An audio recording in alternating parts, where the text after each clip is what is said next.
Hello, everybody, and welcome back to Just Roll It Already. I'm Daryl. I'm Sean. And I'm John. Okay, and today this is Shop Talk, and we'll be talking about building a party as opposed to building a character, or vice versa. So, the first thing we want to talk about, though, is it something acceptable or unacceptable? Like, should it be encouraged or discouraged? Let's clarify a little. When we talk about what we're talking about now is the building a party as in a team comp prior to your adventure versus building characters for each individual person and then having to mesh them somehow, as opposed to building characters that would naturally mesh together. Like your healer, your fighter, your mage. That's building a party prior to building a character. Or your hacker, your thief, and your muscle. Yeah, and then you have to. It comes down to, well, who's going to take what role if you're building a party versus building a character. Everyone could play wizards for all we know. Going in blind, or Yeah. Screw you, I can make whatever I want. As far as what's preferred, I definitely prefer the team build being made firsthand. So a party build versus an individual character build. So why would you say that? It just, you have all your bases covered. Mm-hmm. So when you come to an encounter, there isn't something the DM's created that may, unbeknownst to him, be too powerful for the party. Because let's say you can't disable traps because you have no rogue, or you can't hack computers because you don't have anyone with a science skill or something of that nature. Okay. What about you, Sean? What's your opinion on it? I think it's all based on the game. I think it's based on the difficulty, per se.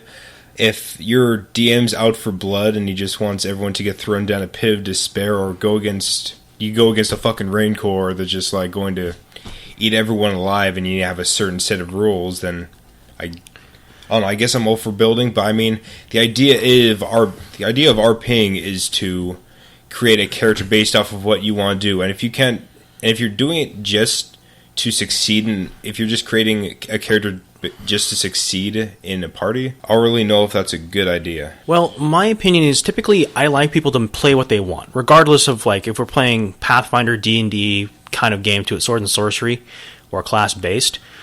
It's going to be, I usually give some more free flow to whatever people want, and it's up to the group themselves if they want to build a party, or if they want to work together on it, or making a character individually. Now, I can see that making based around what is needed can be tedious, but allowing people to make whatever they want can prove to be a game-breaking failure, because say that we talk about our good friend, his name will be Manthony. Okay. He's a manly Anthony. We'll call him Manthony. And it's, and this individual likes to make very powerful characters. Like, straight up, I play whatever I want. Well, it's power gaming. Yeah, he's a power gamer. And he says, oh, I'm playing this, and I could do this, me. Are you talking about Right. Amon? Yeah, I'm talking about Amon. Okay. His character Amon. Now, that's yeah, I hate for that character. Isn't that But- Kyle's game? Yeah, it was Kyle's game. Now, then we'll talk about something like me and John. We'll sit down together and we'll say, so you're going to make this? Yeah, I'm going to make an alchemist. And I was like, okay, well, knowing that the other people, I think I might build a more tanky kind of person. Yeah, I will sit down and with my character concept, I have about 8 different character concepts when I go into making a character. Yeah. But it's like me drawing a card from a deck. Now, as a viewpoint on what I think I'm a hybrid. I like a little bit of structure, but also a little more free flow based on what people want to do. That is very true. Building your encounters to what your party wants is kind of the epitome of a good DM, because you need to be entertaining. Mm-hmm. And I'm not going to throw... if everyone's playing a group of non-magical warriors type, like Ranger, Thief, Fighter, Barbarian. Okay, now that's going to be... Okay, I'm going to build my encounters around physical creatures rather than magical creatures. And if a magical creature is thrown out there, Everyone dies. If they're so rare, or they're so much weaker than you think, that it's going to be a more different encounter. It adds a new dynamic to a roleplay. Jigglypuff. They all die. Now here's the major thing that I think should be up to the GM. Both sides need to kind of work with each other. Yeah. A GM has to build encounters based around the party's fun. Now, everyone's playing a wizard. Okay, there's a different dynamic the game master is going to have to work with. But also the players have to work with each other to make a balanced game. And if there's no healer, then maybe he says this world's a little bit more difficult, or he makes an NPC that can be a healer type, or may give them abilities to heal. But it's all around just straight up how it should be built. I'll give you an example. In a 4-ed game we play, I play it online with friends, but I was playing a wizard caster, but we lost. Oh, what was it? We lost, I think, a healer. So I relegated that character to the wayside and re-rolled a warlord because he can use Inspiring Word. Now, I wasn't intending to go like full healer. I off-healed, basically, and it worked pretty well, and the DM was adjusting properly. I think that's what we're kind of getting at, is like you gotta adjust your DM. But players have to make concessions when it comes to whether the party succeeds or fails. Because if every session is a TPK, because just one little thing can't be done, like you can't, for whatever, you don't have somebody strong enough to open the gate, or doesn't know how to disarm a trap, and it's total TPK every game. Well, hopefully the DM doesn't put you into a situation where the only way to succeed is in a way that you cannot. But here's the thing: a good DM should have the encounter prepared beforehand, or have a vague understanding what the encounter will be like. Yes, they need to have the whole scenario prepared at the very least. Not necessarily every trap, monster, and what have you, but they have to have the whole scenario planned. Isn't that exactly what we were talking about? If you don't have a party member that can't complete a trap, I mean, the guy, your big tanky guy, he tries to go against this fence, he can't open it, and there's like an army of Nipgwillians behind him that are about to eat his flesh, and if he doesn't open that gate, they're all going to die, and that was their only option. The big tank should be able to open it. Okay, but what if he doesn't?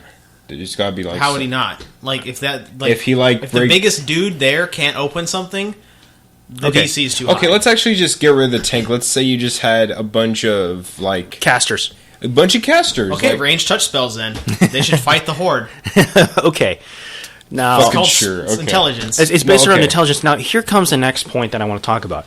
Now, we all know about role playing and role playing. Now, ROLL playing versus ROLE playing.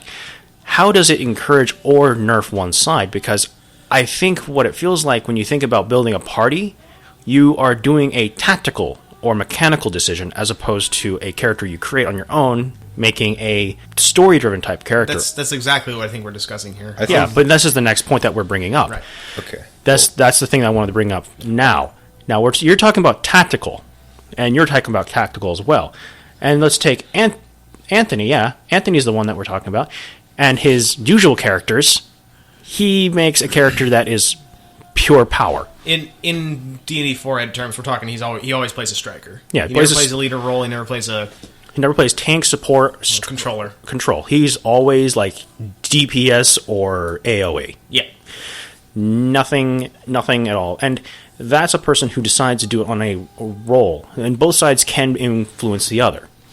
Now, if we make a story, it can always be decided upon the party. Like, if you're doing a dungeon crawl tactical mechanics, congratulations, you're there to roll dice. If you're like me, who likes a little bit of interaction with characters to stimulate me, that's what typically I like.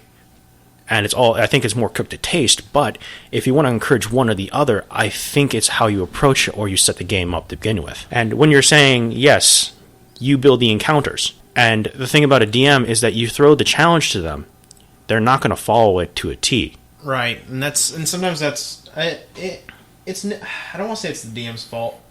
No, it's not. They should never, if something's already put and they know the DC can be achieved at that level, or challenge rating or whatever system you're using, if they know that the task can be done at the level that is currently being played, there should be no lowering of it at the very least. Mm-hmm. So this is why I say, you got to cover your bases. Yeah, covering your bases is important, especially in class-based systems. So, like, even in a class list system, you can still build a party around. Okay, John, you're going to take the hacker route.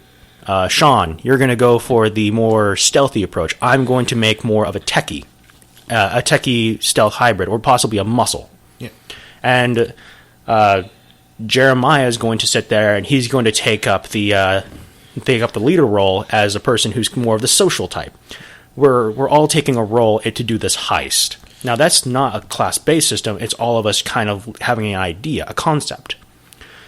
So, should we all have a concept of our own, or should we build a concept together? to make a more coherent party. It needs to be built together, and I feel if you can't, even if you're going for a non-combat social game like something from White Wolf, you need to have some sort of coherency between stories. So there's still some cooperative involvement between players. Well, some action in between too. True. Or tension. Tension's important. Role playing. What I like about it is tension. Yep. You go into a situation that you have to negotiate with a vampire clan that's been really rocking the area, and you got the Ventru whose territory is being impeded on by by a rogue Brujah group who's trying to establish themselves as the new order of the area. Well, guess what? You have to have some tension. Neither side is making ground or losing ground, and so a truce needs to be made, and that can be tense. Yeah. Very much so. Okay, but tension is what the thing I like about role-playing is. Well, the tactical part is fun too. And when you work together as a group, it does make a bond. And something that dawned upon me just now is that if you build a party and you think that everyone in the party builds what they need. Well, guess what? You made a reason for this group to have a bond with one another. There's going to be no backstabbing, at least I hope not, because everyone knows they got to rely on each other. The Band of Brothers concept. We are all together, we stand united, we fall, whatever. And what about you, Sean? Is there anything you want to add? I think I'm going to stick with what I said before, but you do bring up a really good point. Which is? I've brought up a lot of points. Okay, if we're all a band of brothers, I mean, if the entire idea is to work together, and if you consider yourself a band of brothers, and if you're not going out there to F each other over, and if it's all for teamwork, then maybe, but I think that if the idea of RPing is to create the character you want to play, maybe if that character you want to play is what the party needs, then I guess I'm all for it, but I mean, it kind of constrains you a little bit. Well, you got to think about it. When you're, in the grander scheme of things, when you're going to play a role-playing game of any kind, if you just do it for yourself, what kind of social being are you? Let me put it that way. Well, if that's the case, then your friends that want to build a group based around all these different things, and they want you to play a certain role, and if you don't want to... You can take whatever... here's the mesh. You can take whatever persona you want in a game. Yeah. It's just a matter of what you do. Mechanically, or your role in the group doesn't determine your characteristics. That is true. That's something I'll concede to the argument. But you interrupted me. The fact is, somebody wants you to be a cleric while you want to be something completely different. They say they're going to be disappointed if you aren't going to be a cleric because they needed a cleric in the group. Well, then that's up to you. You can play a druid instead. No, yeah, so play a druid. Play druid. Play a paladin. No, so your argument. Let them. Your argument goes two ways then. Yeah, this is a very swinging gate. This is all cooked to taste. It's very assuming. There's no. I guess I don't want to say there's no right answer. No, but there's definitely much to be said for you build your party. Yeah. First, and then you can play whatever persona, whatever mask, whatever cloak you want to, shroud yourself in as a character. You can play whatever persona you want. You can be the chaotic evil cleric who has freaking channel positive. Why? Don't know.